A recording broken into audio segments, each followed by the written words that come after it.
এক সেকেন্ডের নাই ভরসা, ভঙ্গ হবে রং তামাশা, চক্ষু বুঝিলে হায়রে দম ফুরাইলে, চিল্লায় বলেন ঠিক কিনা?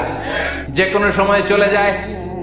এই গানের যিনি সিঙ্গার ছিলেন, আমরা তখন ছোট, ফিরোজ শাহ বা ফিরোজ শাহ নামে, এক সেকেন্ডের নাই ভরসা, ভঙ্গ হবে রং তামাশা, চক্ষু বুঝিলে হায়রে দম ফুরাইলে। এই গানটা উনি গাইতে গাইতে স্টেজে মারা গিয়েছিলেন। অনেকে খাওয়ার টেবিলে বসে মারা যায়, আছে না নাই? ফুটবলার ফুটবল খেলতে খেলতে মরছে, দেখেন নাই? ক্রিকেট খেলতে খেলতে মরা যায়, আছে না নাই? রেসলিং খেলতে খেলতে মারা যায়, দেখেন নাই? কত ধরনের মরণ। আল্লাহ তুমি আমাদেরকে ভালো মরণ দিও, ইমানি মরণ দিও। ইমানের পথে অবিচল থেকে আমার মরণ যেন হয়। ইন্নাল হামদালিল্লাহি নাহমাদুহু ওয়া নাস্তাঈনুহু ওয়া নাস্তাগফিরুহু ওয়া নু'মিনু বিহি ওয়া নাতাওয়াক্কালু আলাইহি ওয়া নাউযু বিল্লাহি মিন শুরুরি আনফুসিনা ومن سيئات أعمالنا من يهده الله فلا مضل له ومن يضلل فلا هادي له أي فلن تجد له وليا مرشدا ونشهد أن لا إله إلا الله وحده لا شريك له هو الذي لا ضد له ولا ند له لا مثل له ولا مثيل له لا وزير له ولا كفيل له لا شبه له ولا شبيه له لا ولد له ولا والد له وهو الواحد الفرد الصمد لم يلد ولم يولد ولم يكن له كفوا أحد ونشهد أن سيدنا ونبينا وحبيبنا وبشيرنا ونذيرنا وطبيبنا وطبيب أرواحنا وحبيبنا وحبيب ربنا محمدا عبد الله ورسوله أرسله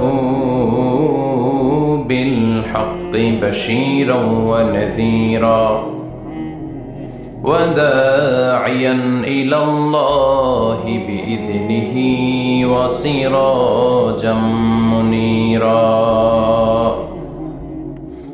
أما بعد فقد قال الله تعالى في كلامه المجيد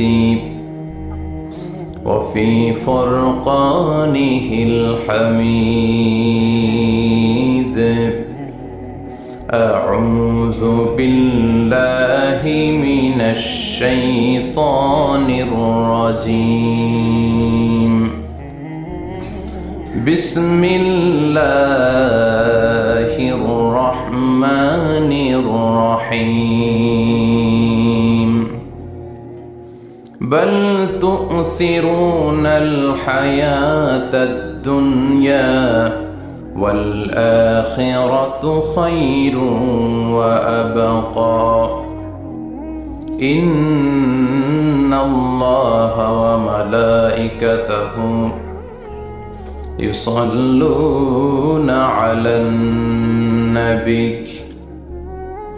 يا أيها الذين آمنوا صلوا عليه وسلموا تسليما اللهم صل على محمد وعلى آل محمد كما صليت على إبراهيم وعلى آل إبراهيم إنك حميد مجيد اللهم بارك على محمد وعلى آل محمد كما باركت على إبراهيم وعلى آل إبراهيم إنك حميد مجيد আপনারা সবাই কেমন আছেন? সবাই ভালো আছেন তো? আমাদেরকে ভালো রেখেছে কে? সব সময় আমাদেরকে ভালো রাখে কে? আবার মাঝে মাঝে খারাপ রেখে পরীক্ষা করে কে? এজন্য সব সময় আমাদেরকে প্রশংসা করতে হবে একটা সত্তার, তিনি কে? সব সময় আল্লাহর প্রশংসা করতে রাজি আছেন তো? সব সময় করবেন?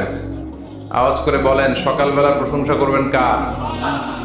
রাত্রিবেলা, খাওয়ার সময়, ঘুমানোর সময়, ঘুষ দেওয়ার সময়। ঘুষ দেয়া যাবে, কিন্তু কেউ দিলে নেওয়া যাবে। যাবে? আর রাশি ওয়াল মুরতাশি কিলাহুমা ফিন্নার। যে ঘুষ দেয়, যে ঘুষ নেয়, দুইজনই জাহান্নামী, ঠিক কিনা? বাংলাদেশে ঘুষ আসারা নাই, উখিয়াতে মনে হয় নাই, উখিয়াতেও আছে। এক নম্বর হদ্দে না, এক নম্বর হদ্দে।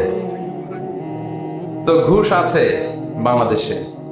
আর রাশি ওয়াল মুরতাশি কিলাহুমা ফিন্নার, ভয়ঙ্কর স্টেটমেন্ট বিষ্ণু। ঘুষ যে দেয়, যে নেয়, দুইজনই জাহান্নামী। আল্লাহ তুমি হেফাজত করো। এই ঘুষ বন্ধের জন্য একটা কমিশন আছে না এদেশে? দুদক, ল্যাংড়া দুদক। কি দুদক? দুর্নীতি বন্ধের জন্য এই কমিশনের আবির্ভাব। কিন্তু এই কমিশনের ভিতরে দুর্নীতি আছে না নাই? সর্ষে দিয়ে ভূত তাড়ায়, সর্ষের ভিতরে ঢুকছে ভূত, ঠিক কিনা? মানুষ পাগল হলে বাঁধে রশি দিয়ে, রশি পাগল হলে বাঁধবেন কি দিয়ে? ঠিক কিনা বলেন? আমাদের বাংলাদেশের সরকারি অফিসগুলোতে যারা অফিসার আছে, শুধু এরাই ঘুষ খায় না, অফিসের চেয়ার গুলাও খায়, টেবিল গুলাও খায়। সরকারি অফিস মানে ঘুষ। চিল্লায় বলেন ঠিক কিনা? আল্লাহ ঘুষ থেকে তুমি আমাদের বাঁচাও। এগুলো সামাজিক ব্যাধি। এই যে ঘুষ, দুর্নীতি আছে না নাই? আমরা দুর্নীতিতে চ্যাম্পিয়ন।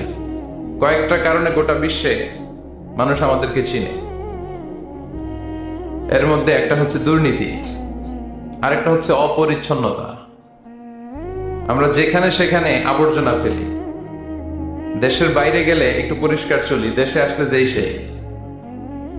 সিঙ্গাপুরে আপনি রাস্তায় থুতু ফেললে জরিমানা মাত্র $300। কত? রাস্তায় যদি আপনি লিটারিং করেন, আপনি থ্রো করলেন কোনো জিনিস, চিপস খাওয়ার পরে চিপসের প্যাকেট ফেলে দিলেন, এটা পুলিশ দেখলে আপনারে $500 জরিমানা দেবে। একজনকে সুবহানাল্লাহ। তো এই জরিমানাগুলো আমাদের দেশে দরকার ছিল, ঠিক কিনা? সরকার চাইলেই এগুলো পারে। এই যে দুর্নীতি, ঘুষ, তারপরে বেকারত্ব, এটা বড় অভিশাপ। যুবক ছেলেগুলোর ধ্বংস হয়ে যাওয়ার অনেকগুলো কারণের একটা কারণ হচ্ছে বেকারত্ব। রসুল বাত্তালি দুঃখানু শয়তান, অলস মস্তিষ্ক শয়তানের আড্ডা। কাজ নাই, কাম নাই। হিন্দি সিনেমা দেখে, আছে না নাই? রুব্বানে নাচে কোমর দুলাইয়া, ফেরেশতারা বলবে তো করে পিটামো আমরা ঝুলাইয়া। তো ওদের যদি কাজ থাকতো, যুবকদেরকে যদি ইউনাইটেড করা যেত, গভর্নমেন্টের পক্ষ থেকে ওদেরকে স্বাবলম্বী করার সুযোগ সুবিধা দিলে ওদের মাথার মধ্যে শয়তান ঢুকতে পারতো। এজন্য আমরা বলি, মনটাকে কাজ দাও। মনটাকে কি দাও? মনের আরবি হচ্ছে কলব। মনকে আরবিতে কি বলে? কলব। কলবকে কলব বলে এজন্য, কলব মানে পরিবর্তন হওয়া। কলব মানে কি? আমাদের মনটা সবসময় পরিবর্তিত হয়। এখন আছে এখানে, চলে গেছে ইন্ডিয়া, চলে গেছে আমেরিকা, চলে গেছে। কাবার কথা মনে পড়ছে, সৌদি আরব চলে গেছে, ভিসা লাগছে। কথা কর। এই যে ভাবলেন আপনার হৃদয়টা এখান থেকে ওখানে ছোটাছুটি করলো, ভিসা লাগে? লাগে না। এটার ভিসাও লাগে না, পাসপোর্টও লাগে না। তো এই জন্য কলব, মন, এটা সবচেয়ে বেশি ছোটাছুটি করে, সবচেয়ে বেশি দৌড়াদৌড়ি করে।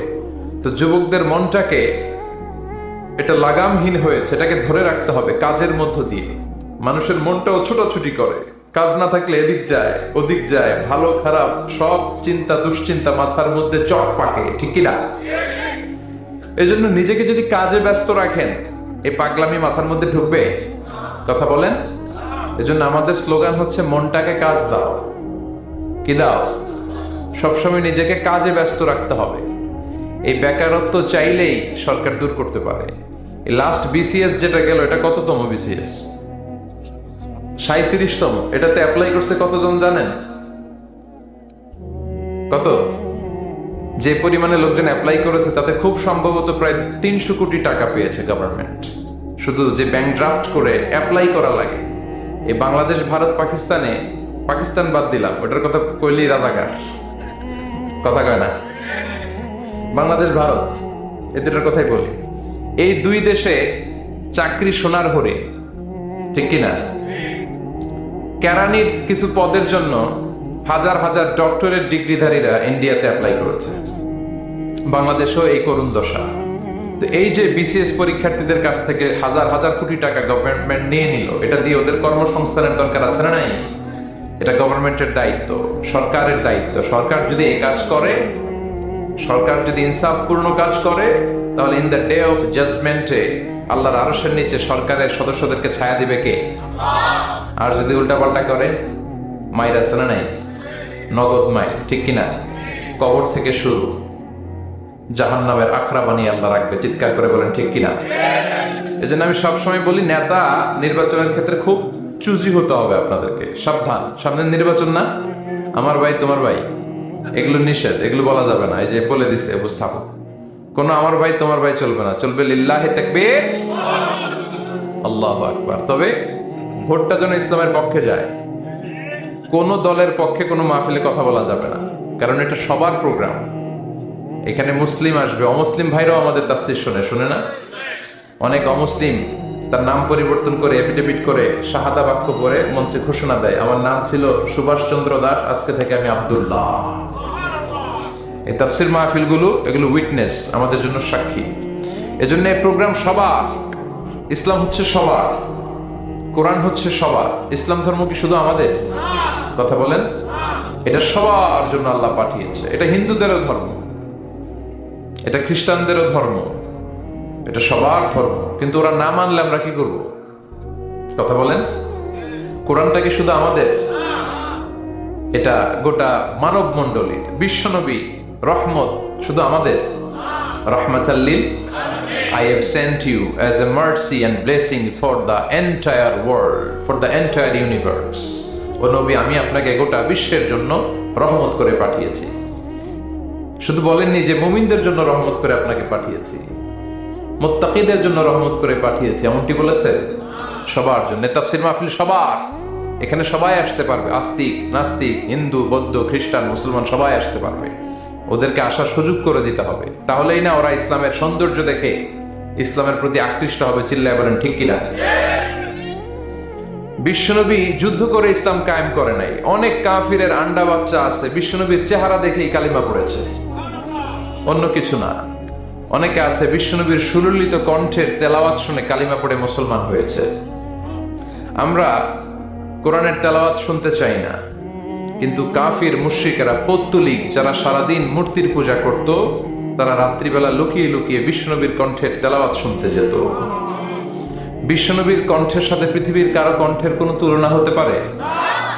সবচেয়ে সুন্দর কণ্ঠ ছিল দাউদ আলাইহিস সালামের। ওনার কণ্ঠের তেলাওয়াত শোনার জন্য আকাবা উপসাগরের তীরে বসে যখন উনি জবুর কিতাব তেলাওয়াত করতেন, আমাদের কোরআনে 114টা সূরা আছে, ওনার জবুর কিতাব 150টা ছড়া ছিল। কি ছিল? ইসলামী ছড়া গান। এই ছড়া নাশিদগুলো তিনি পড়তেন। এগুলো শোনার জন্য সাগরের মাছগুলো সাগর ছেড়ে দিয়ে কিনারায় চলে আসতো। সুবহানাল্লাহ বাড়িতে যে বললেন, সুবহানাল্লাহ বলতে নিষেধ নাই তো না? এটা বলা যাবে। চিল্লায় পড়েন সুবহানাল্লাহ। আকাশের পাখি নিচে নেমে যেত, জঙ্গল ছেড়ে দিয়ে প্রাণীগুলো উনার কাছে চলে আসতে, পড়েন আল্লাহু আকবার। কিন্তু উনার কণ্ঠকে বিশ্বনবীর কণ্ঠের চাইতে বেশি সুন্দর? বিশ্বনবীর সাথে কোনো কম্প্যারিজন চলে না, no comparison with our beloved prophet the last messenger Muhammad সাল্লাল্লাহু is out above of any kind of comparison. সব ধরনের তুলনার ঊর্ধ্বে তিনি, whether it the power, fitness, personality, status, আপনি যেটাই বলেন না কেন, শক্তি, সৌন্দর্য, মর্যাদা, যে কোনো দিক থেকে বিশ্বনবী গোটা বিশ্বের সব মানুষ তো দূরের কথা, নবীদেরও সেরা। চিল্লায় বলেন ঠিক কিনা?